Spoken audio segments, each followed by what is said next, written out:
আমার তখন বয়স এই 18 থেকে 20 হবে। অনেক দিনের কথা বলছি, প্রায় 40-45 বছর আগেকার কথা। তখন আমার একটা চায়ের দোকান ছিল রাস্তার ধারে, চা তেলে ভাজা বেচাকেনা করতাম।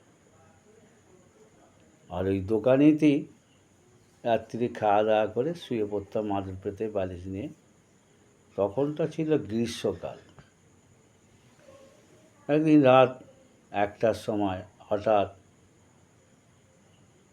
টয়লেট পেয়ে যায়। তখন আমি রাস্তার ধারে একটা গেট ছিল, সেই গেটটা খুলে আমি টয়লেট করতে যাই রাস্তার ধারে। সামনে একটা পোস্টার আছে দোকানের সামনে, তাতে আলো জ্বলছে।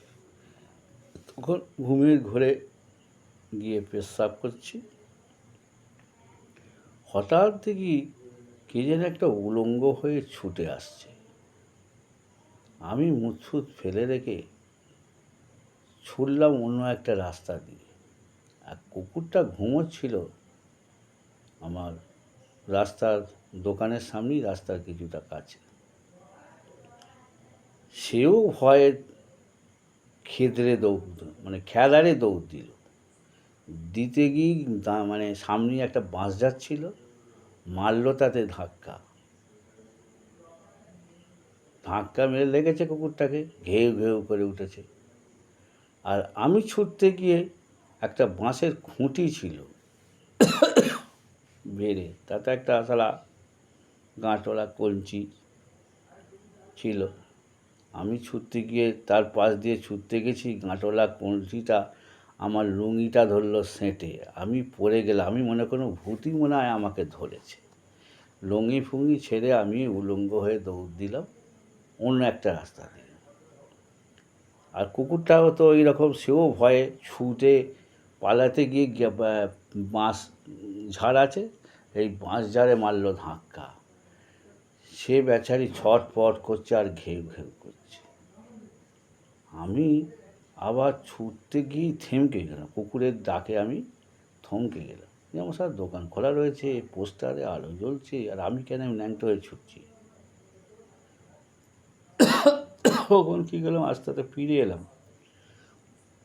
কুটিটার কাছ থেকে লুঙ্গিটা তুলে নিয়ে আবার পড়লাম। পড়ে এবার পাটি বেটে এবার আমি পোস্টারের কাছে এগিয়ে যাচ্ছি। কেন রে শালা, আমি বোনা কেন ছুটছি? আলো জ্বলছে, অন্ধকার নয়।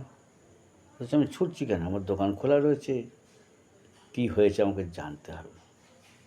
তখন সাহস এসে গেছে। তারপর দেখি আমার মামা, পাশের বাড়ির মামা, সে ছুটে আসছে। তারপর মামি ওই রকম উলঙ্গ হয়ে ছুটছে, গিয়ে পড়ল রাস্তায় ধমাক করে। আমার মামা গিয়ে তাকে পিচ্চা বলাচ্ছে। মামাকে তো চিনতে পেরেছি, কিন্তু ওই বউটাকে চিনতে পারিনি। আমি, কি হলো গো মামা? বলল, তোর মামিকে ভূত ধরেছে। বলে সেই রাস্তাতেই তাকে ফুঁক মারছে আর হলুদ পুড়িয়ে তার নাকে দিচ্ছে। তাতেও কিছু হচ্ছে না। একটা মুড়ো ঝাঁটা ওর বড় ব্যাটাটা নিয়ে ওর বাবার হাতে দিল।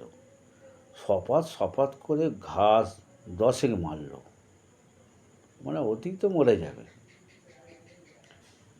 যাই হোক, মারল, তাকে ফুঁ দিল, তাকে সর্ষে পোড়া দিল।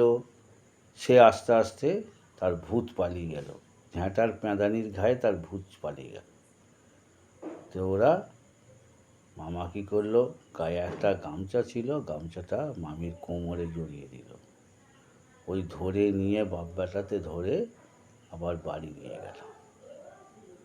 আমি আর গেলাম নি। আমি কিন্তু দরজা দিয়ে আবার শুয়ে পড়লাম। তারপরের দিন শুনলুম যে মামির এইরকম ভূত ধরেছে, আর বাড়ির সব জড়ো হয়ে দাঁড়িয়ে আছে, ওইভাবে তাকে কথা বলছে। তাকে বলছে, এই তোকে এখানে ছেড়ে দিয়ে চলে যেতে হবে। এই একটা মেয়ে ওকে ধরেছিল।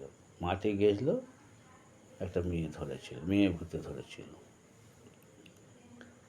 তা কীভাবে যাবি? এই ঝ্যাঁটাটাকে মুখে করে নিয়ে যাবি। বলে না, আমি ঝ্যাঁটা মুখে করে নেবো, মুখে লাগবে। তাহলে কী নিয়ে যাবি? বলছে এই বালতিটাকে নিয়ে যাবো। বলে বালতির ডান্ডাটা দাঁতে ধরেছে, ধরে আবার ছুটছে, ছুটে ছুটে এসে দোকানের কাছে আমার ধমাক করে পড়ে গেল। যা মারা, আবার কে পড়লো? আবার দেখি বাড়ি শুধু লোক সব এসে আসছে, আর মামি ওই রকম পড়ে গেছে। হ্যাঁ, ভূতও পালিয়ে গেছে। এই হচ্ছে ভূত ছাড়ানোর গল্প।